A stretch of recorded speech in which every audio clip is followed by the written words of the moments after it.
우리 교단에는 있지 않은 것 같아요. 제가 일부 때는 참고를 잘 못했는데 다른 교단의 교회력에는 이제 대림절이라는 게 있습니다.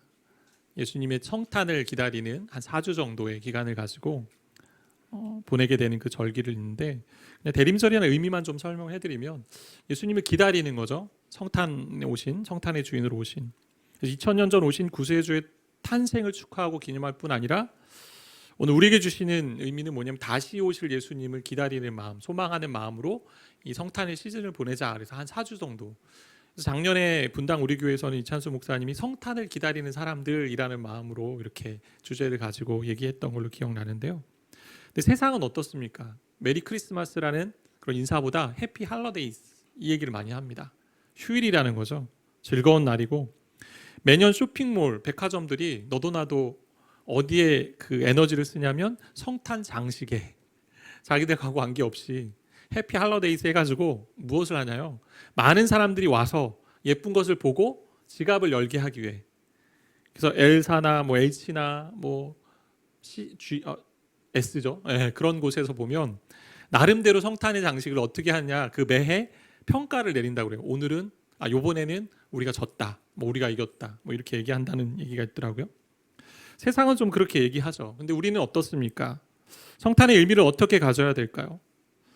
예수가 이 땅에 오신 그 의미를 다시 한번 생각해 봐야 되고, 또 하나 앞서 이야기한 것처럼 다시 오실 주님을 기다리고 소망하는 마음으로 이 시즌을 보내야 된다라는 거. 그리고 그러한 마음을 가지고 그리스도인으로 어떻게 살아가는지를 생각하고 묵상하는 그런 시간이 되어야 될 것입니다. 그래서 저는 12월 25일까지 한 3주 동안 예수님의 오심, 또 탄생하심, 이런 것이 우리에게 어떠한 의미가 있는지를 좀 살펴보고자 합니다.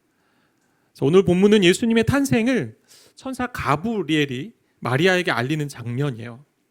이 부분을 해석하면서 한 성경학자가 이렇게 글을 시작합니다. 잘 들어보세요. 신문 발행인에게 어떤 기사를 실으면 신문이 잘 팔리는지를 물어보십시오.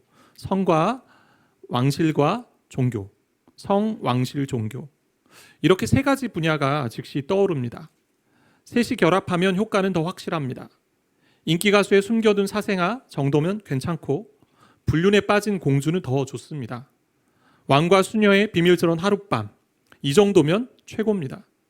그래서 마리아를 찾아온 가브리엘과 장차 세상의 주님으로 태어날 아이의 이야기를 읽을 때 세상 사람들은 스캔들 기사를 읽을 때처럼 쉽사리 넘겨 짚습니다.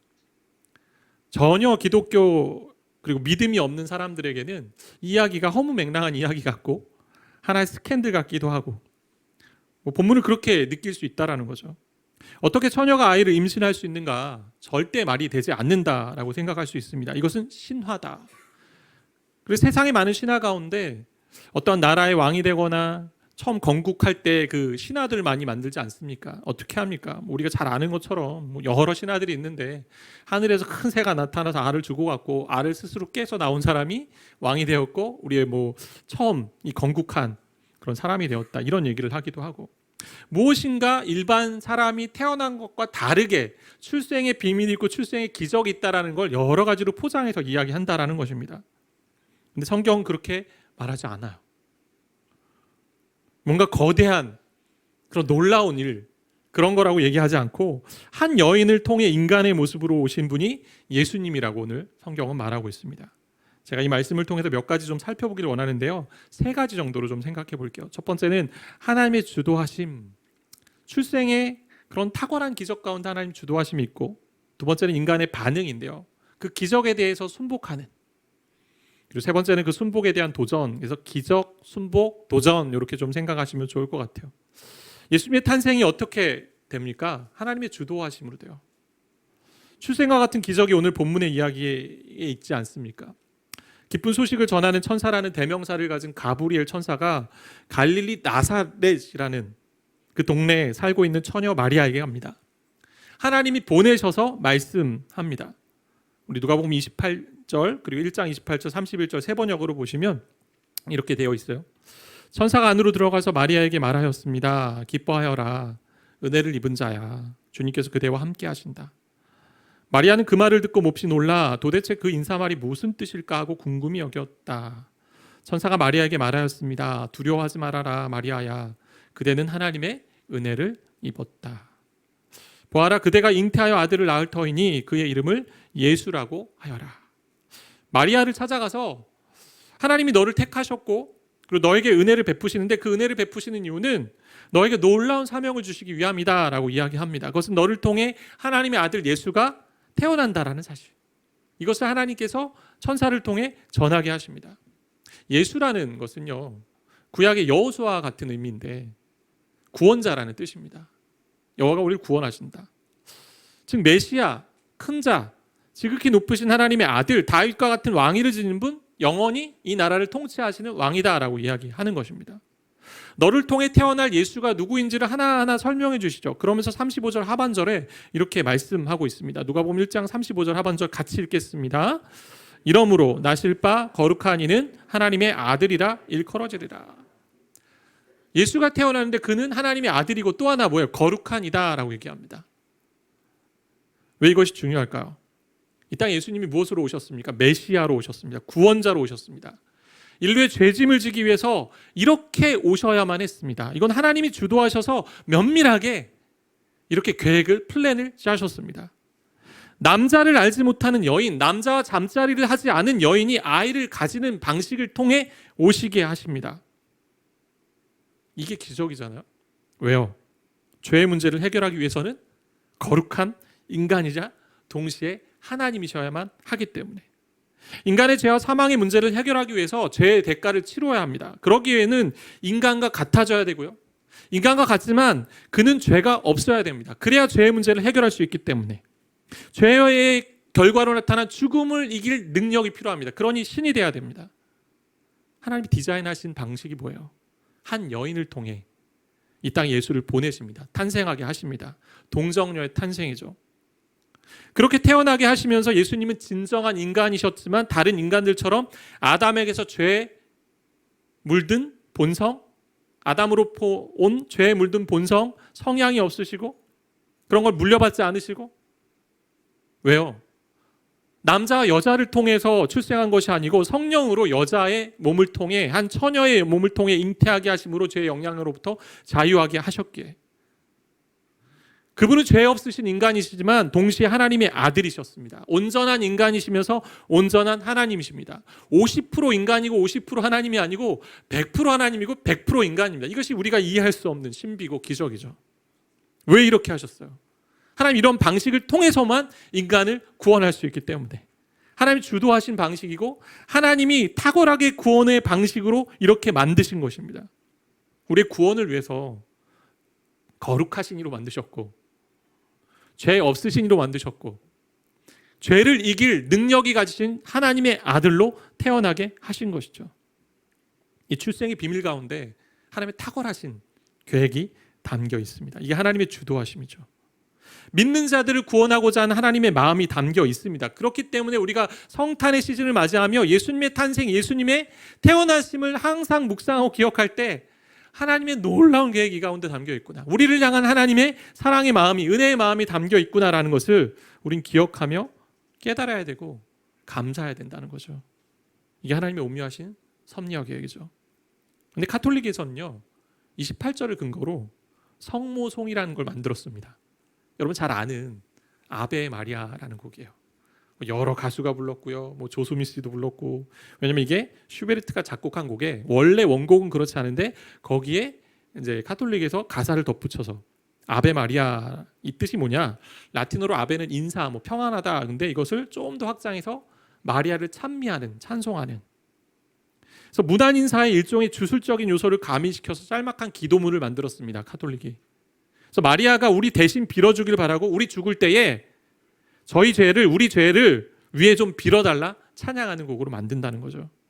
이런 부분은요, 본문의 내용을 잘 이해하지 못한 처사라고 생각이 돼요. 하나님이 본문을 통해 마리아를 엄청 위대한 사람으로 만드는 것이 아닙니다. 하나님이 그 여인을 통해 하나님의 놀라운 계획, 하나님의 엄청난 계획, 구원의 계획을 시작하시는구나 라는 걸 보여주고 계시다라는 거죠.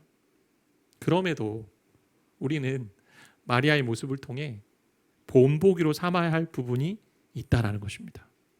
이게 이제 두 번째인데요. 두 번째, 인간의 반응, 기적에 대한 순복인데요.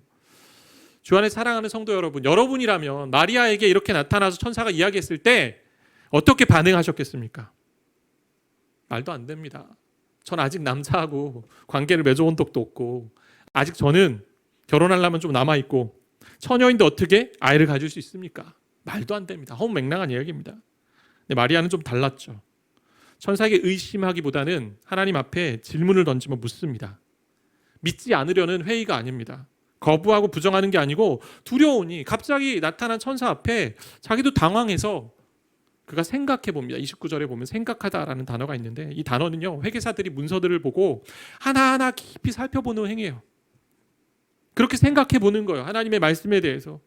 그런 가운데 천사가 이야기하죠. 성령이 임하시고 지극히 높으신 이의 능력이 너를 덮으면 가능하다.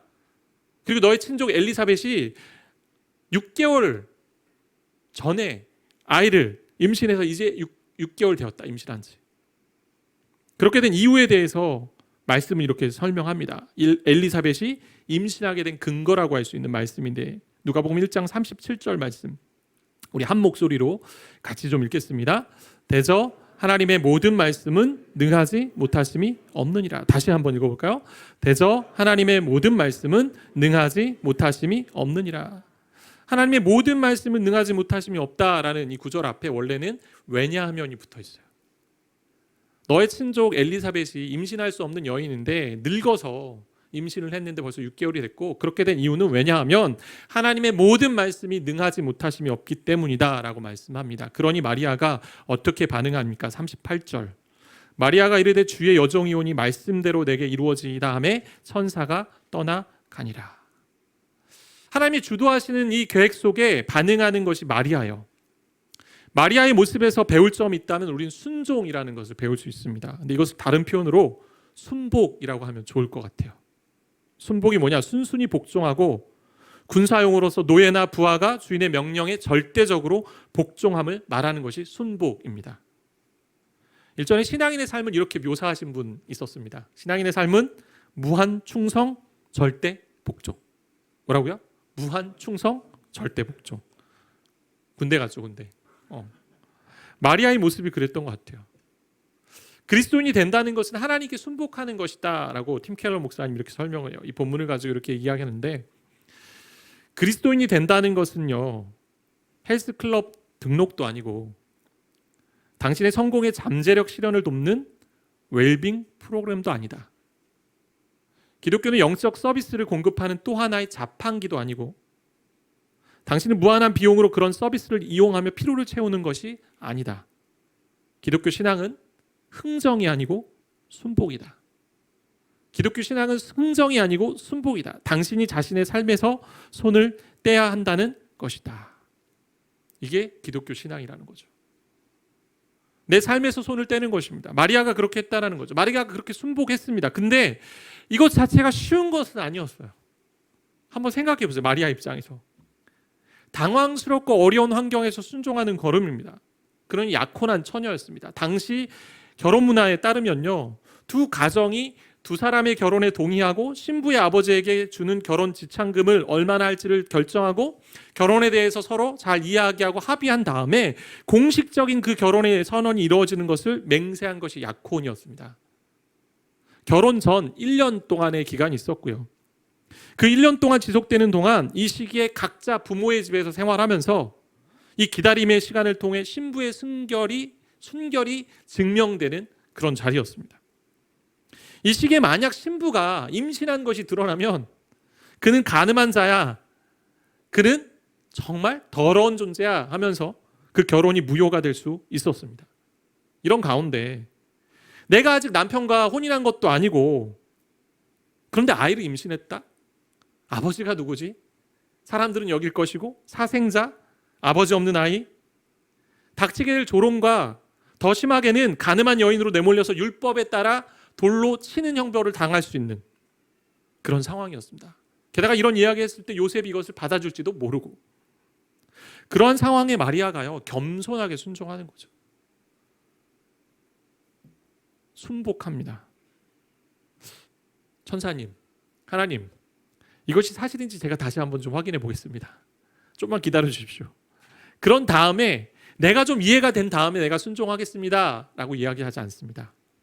내가 이것이 무엇인지를 어떠한 의미를 가진지를 전혀 알지 못하지만 하나님, 내가 하나님이 선한 일을 하시는 것을 온전히 믿습니다 라고 하나님의 도구로서의 역할을 받아들이는 것이 마리아의 모습이었습니다. 무한 충성, 절대 복종의 모습이 담겨있다 할 수 있죠. 이런 모습을 보면 어떻습니까? 마리아가 대단해 보이죠. 야, 마리아지. 그래야 마리아지. 그러니 마리아. 그렇죠? 마리아가 이렇게 순복할 수 있는 것도 하나님 편에서 왔다는 거예요. 하나님 편에서. 본문에 나오는 중요한 단어가 있다면 은혜라는 단어인데요. 오늘 28절, 30절 말씀인데 우리 같이 좀 읽겠습니다. 한 목소리로 28절. 그에게 들어가 이르되 은혜를 받은 자여 평안할지어다 주께서 너와 함께 하시도다 하니. 30절 보겠습니다. 천사가 이르되 마리아여 무서워하지 말라 내가 하나님께 은혜를 입었느니라. 은혜를 받은 자였어요. 마리아는.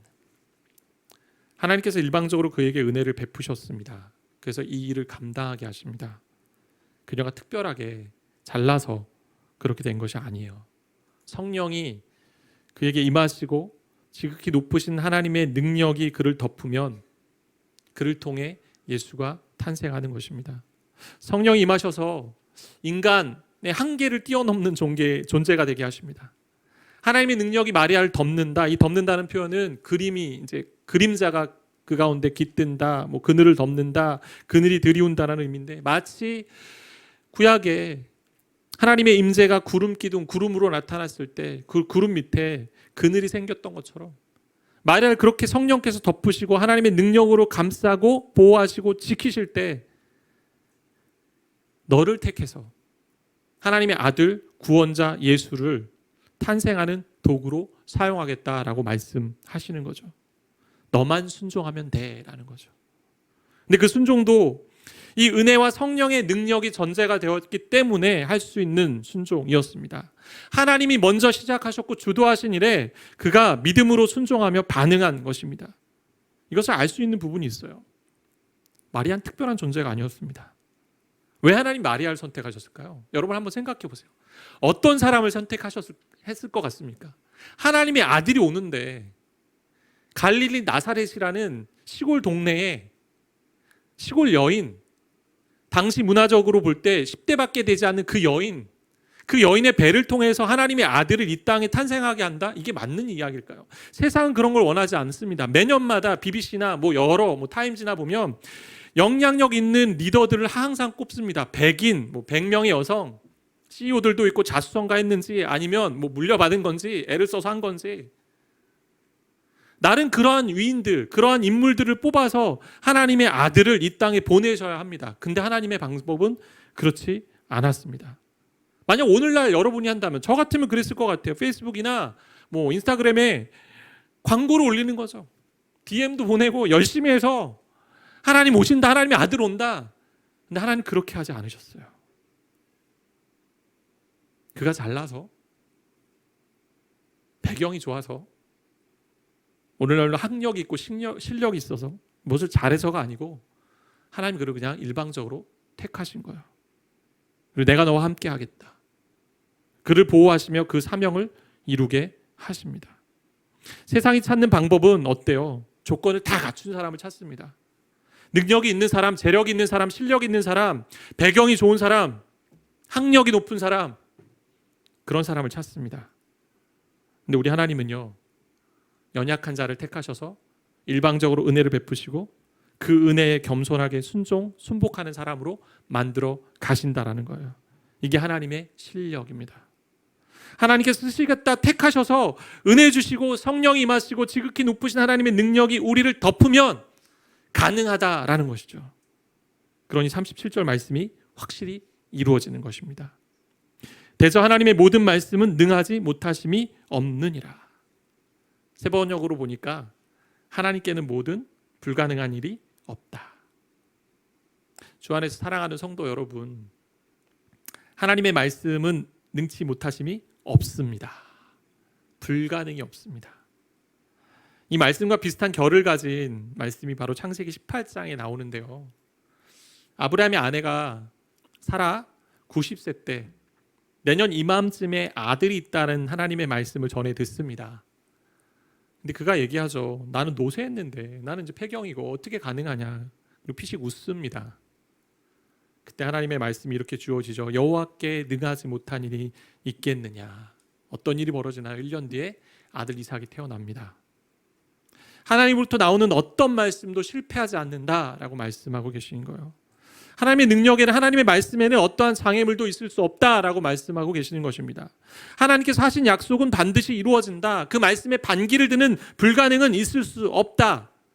하나님의 무한하심, 위대하심, 전능하심을 생각하기에 그 가운데 우리는 소망을 두고 확신을 두어야 한다라고 오늘 말씀하고 계시는 거죠.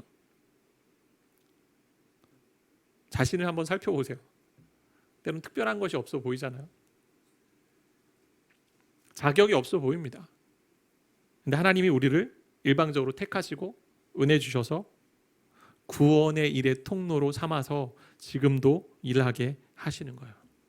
마리아가 한 게 무엇입니까? 하나님의 은혜를 받은 자로 이 땅에 예수 그리스도를 보내는, 예수 그리스도를 드러내는 일들을 한 것이 그의 모습이었죠. 그거와 동일하게 오늘도 우리를 통해 예수가 드러나기를 원하시는 사명, 우리 하나님이 부여하고 계시고 그걸 쫓아 살기를 원하신다라는 거죠. 세 번째, 이제 마지막 순복에 대한 도전인데, 제가 강조하고 싶은 부분은 이 부분이에요. 네. 잘 들어보세요. 이제까지 잘 못 들었던 분은 잘 들어보세요. 마리아의 순복을 좀 생각해 보세요. 하나님의 은혜를 입은 자고요. 성령이 임하셨고 하나님의 능력이 그를 덮었기에 이끌어 오셨고, 또 그 말씀에 마리아도 그렇게 겸손하게 용기 있게 반응합니다. 근데 마리아는 아들 예수를 잉태하는 이 놀라운, 아무도 경험해 보지 못한 전무후무한 그런 기적을 경험하게 됩니다.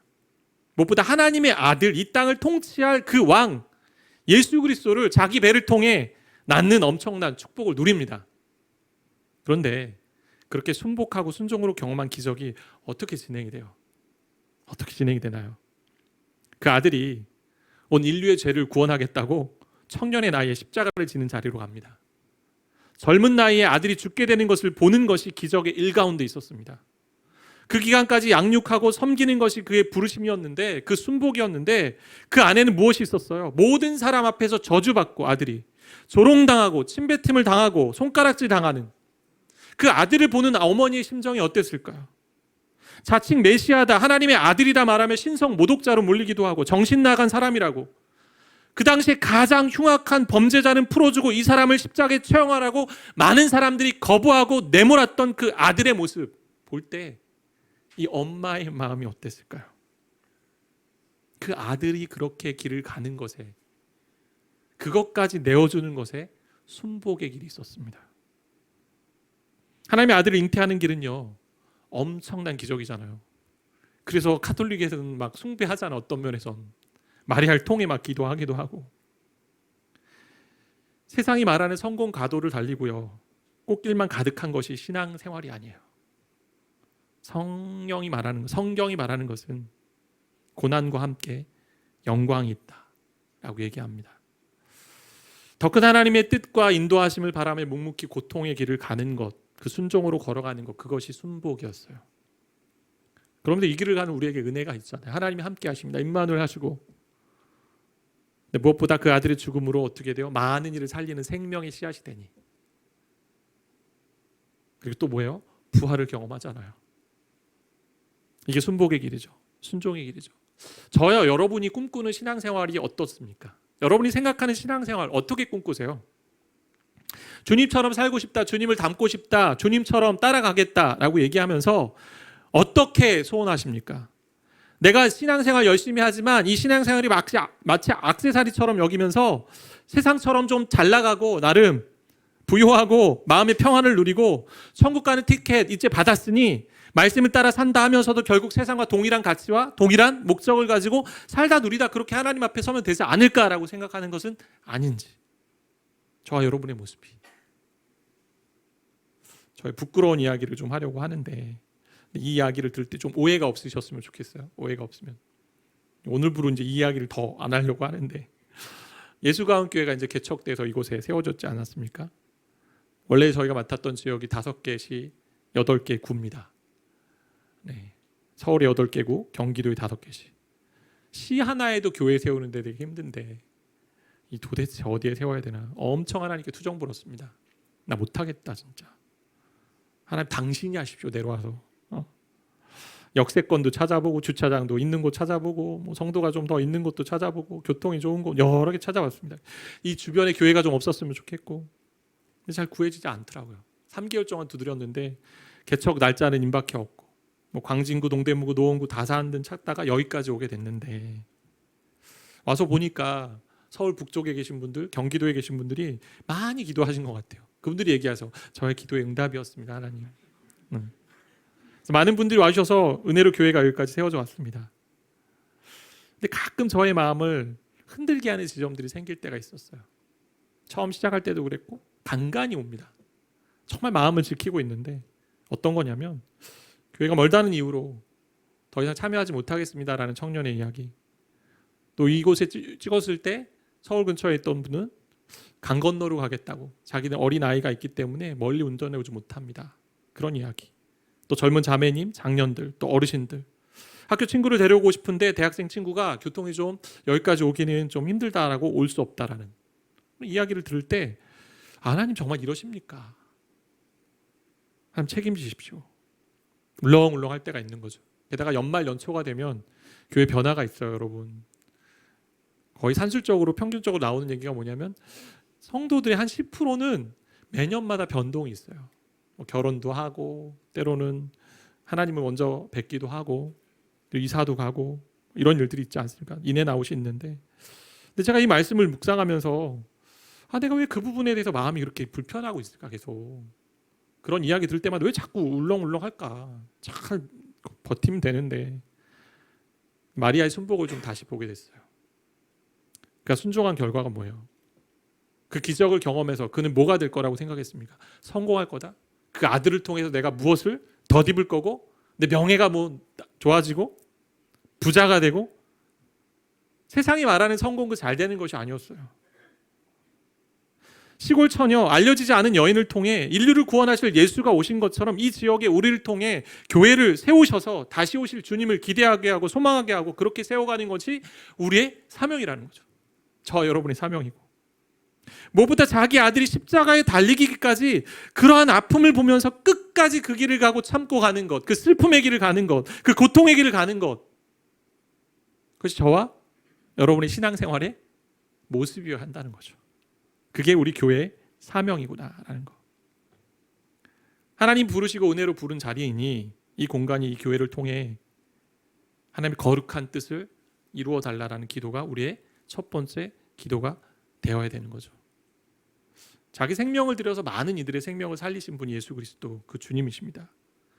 그 주님이 그 예수가 정말 비천한 종인 정말 낮고 낮은 그 여인의 배를 통해서 이 땅에 오셨습니다. 이름 없고 내세울 곳 없는 그 여인을 통해. 저 자신을 봐도 그래요. 이름 없어요. 저도 내세울 게 별로 없습니다. 근데 불쌍한 이 종과 또 교회를 통해 또 성도들 통해 하나님이 하나님을 드러내길 원하신다라는 거죠. 예수를 드러내길 원하십니다. 다시 오실 예수를 기다리며 그 주와 함께 걸어가는, 그래서 세상이 말하는 다른 차원의 삶을 살기에 우리를 통해 예수가 좀 증명되고 예수가 나타나고 그 구원자 되신 예수를 나눠줄 수 있는 그런 인생이 되기를 기도해 보는 거죠. 그럼 죽음 뒤에 뭐가 있었어요? 예수님의 죽음 뒤에 부활이 있었어요. 이 땅에서 경험할 수 있겠죠. 뭐 이 얘기는 우리 교회가 뭐 매번 부흥하고 막 흥황한다, 자라난다 이런 얘기가 아니고, 비록 이 땅에서 그런 어떠한 엄청난 부활의 경험들을 우리가 하지 못한다 할지라도 결국 종국에는 경험할 그날이 있잖아요. 그 약속을 바라보며 다시 오실 주님을 바라보며 그 길 가는 거잖아요. 그러니 우리가 할 일은 뭐냐? 대저 하나님의 말씀은 능하지 못하심이 없느니라라는 그 약속의 말씀 앞에, 그렇습니다 주님, 비록 지금 내 삶이 때론 약해 보이고 비천해 보이고 연약해 보이고 없는 것 같고 가진 것 없는데 그런 나를 통해 하나님 드러내시겠다고 하셨으니 주님 내가 예스하며 순종하며 가겠습니다. 그게 순복이라는 거죠. 저와 여러분의 여러 환경과 영역 속에서 그런 고백들이 있었으면 좋겠습니다. 여러분의 가정과 직장과 학교와 여러 자리들이 있지 않습니까? 근데 그것을 통해 하나님께서 하나님 되심을 드러내는 도구로 삼으실 줄 믿습니다. 어떻게 하면 주의 말씀이 불가능이 없다라는 그 말씀 앞에 그렇습니다. 내가 여종이오니 내가 종이오니 모든 영혼과 몸이 하나님께 다 속한 사람이니 하나님 말씀대로 될 줄 믿습니다. 순종할 때 하나님 우리를 통해 그 예수를 드러내실 것이고 우리를 통해 하나님의 하나님 되심을 드러내실 것입니다. 이 길을 우리가 좀 함께 걸어갔으면 좋겠습니다. 저와 여러분이 함께 걸어가시고 달려가시고 축복하시는 그런 저와 여러분 되기를 바라고 소망합니다.